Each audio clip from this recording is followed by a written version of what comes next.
What's up, everybody, and welcome to my world.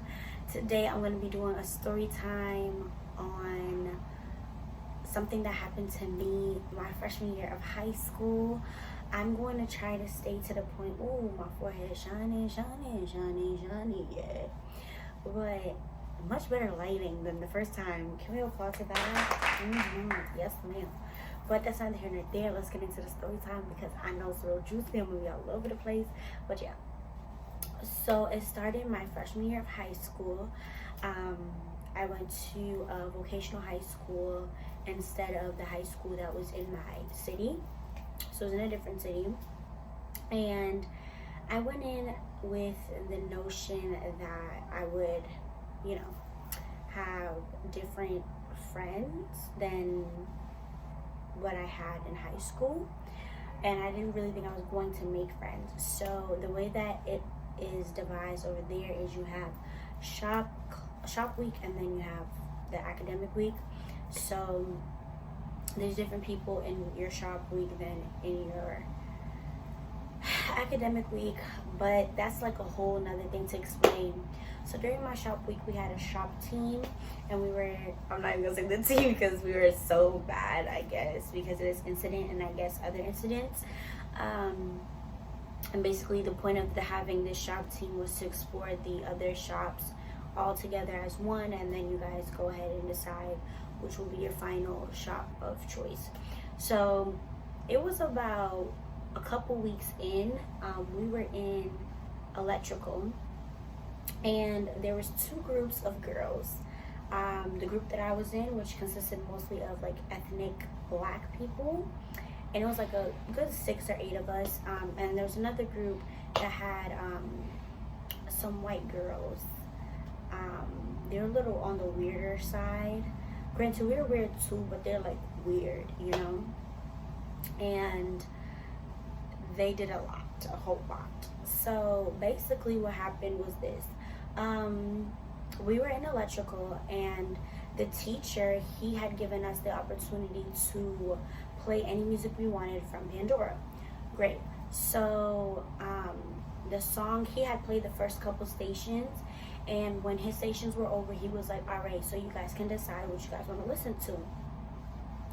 So the group that I was in wanted to listen to, well, not the group I was in, but my quote-unquote friends wanted to listen to like hip-hop, R&B, people like that. And the other group of girls wanted to listen to K-pop and like very much different style vibe music than we liked.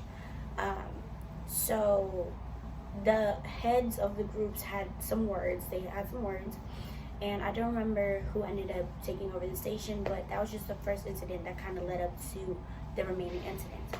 So I don't know what I'm gonna name these people because there's a lot of people, but I'm gonna call the main girl, I'm gonna call her Tony. The main girl, I'm gonna call her Tony. And then the main girl on my side, I'm gonna call TT. So Tony and TT were going back and forth. And so the incident that I had with Tony, this is gonna make no sense, y'all. This is gonna be all over the place.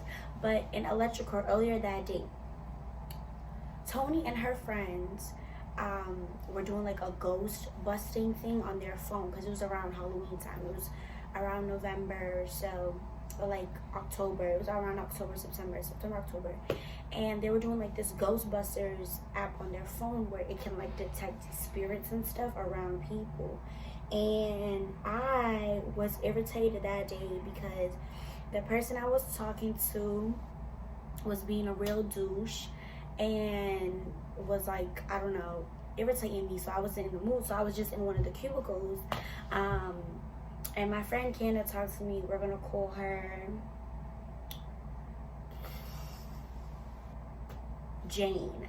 So Jane came to talk to me and was like checking up on me, seeing if I was okay. And I was like, yeah, I'm cool, whatever. As Jane is talking to me, Tony and her crew are using the phone and are coming in my area, like walking. They're like, there's a spirit behind you. There's a spirit behind you. Be careful. And I'm looking at them like,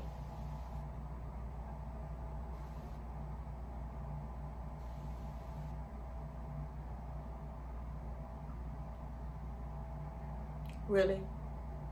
Really?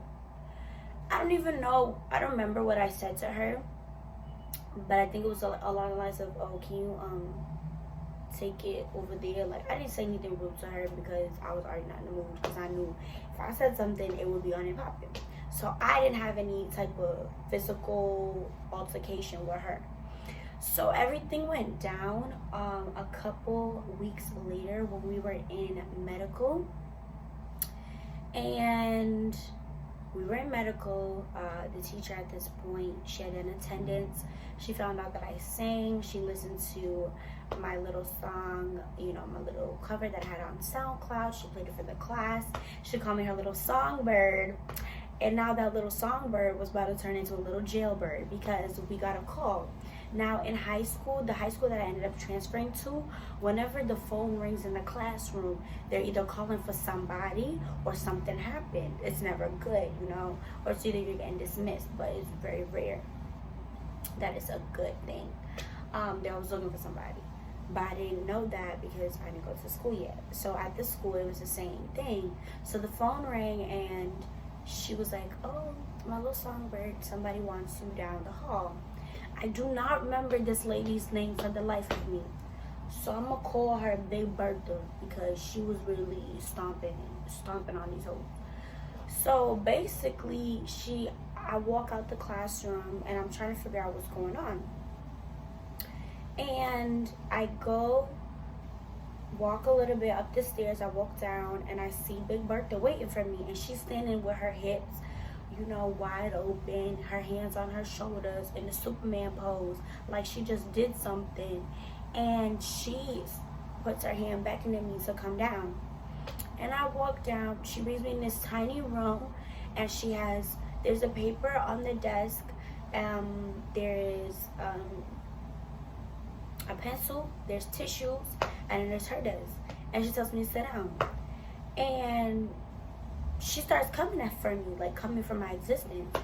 So you think it's okay for you to be bullying people, for you to be doing this, like you have opportunity to be at this school and you're blowing it. You know that you don't get opportunities like this, blah, blah, blah. People like you don't get opportunities like this. Mind you, Big Bertha is a little bit lighter than me, but sister's a sister, you feel me?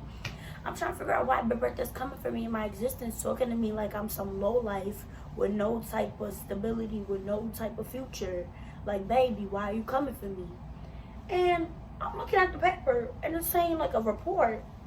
And I'm like, the hell am I filling out a report for? Now let's backtrack a little bit to a couple weeks ago, to a couple days prior. This is what happened. We were in HVAC and refrigeration, and at this point we had made little hockey sticks, and we're playing with them out of metal. We're playing with them, woo woo. We had Chromebooks, so we had a group chat, the girls and I, and they had sent, one of the girls had sent Tony's picture in the group chat. So they told me, oh, go look at the group chat. And my Chromebook was open, obviously, to the group chat. Tony's picture popped up. Tony walked by, saw me see the picture of her, and she walked out.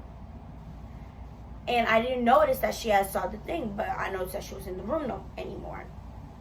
And I was like, I had sent laughing emojis, like, why are you sending this, laughing emojis? And they was like going in or whatever. And I was confused where they found it or whatever. And they said the page and all this extra stuff. So I didn't see Tony the rest of the day. And there was an unsettling feeling in my stomach that something was about to go down because Tony was nowhere to be found. And TT was playing it off like, oh, it's nothing. She's not going to snitch. She's not going to snitch. She knows better than to snitch. And I'm like, I don't know about that. I have a feeling that something's going to happen. And now we fast forward to now I'm here in this seat getting called all these types of names and whatnot. So She's coming for me. And she's like, so what do you have to say for yourself? I'm like, I have no clue what you're talking about. I did not bully anyone. One, and two, why are you coming at, like, I didn't say why you coming out of pocket, but I'm thinking, like, why are you coming at me out of pocket for? Like, where's your evidence? What are you saying right now? And then she's like, I'm done with you. Fill out the report and I'm bringing you to the room.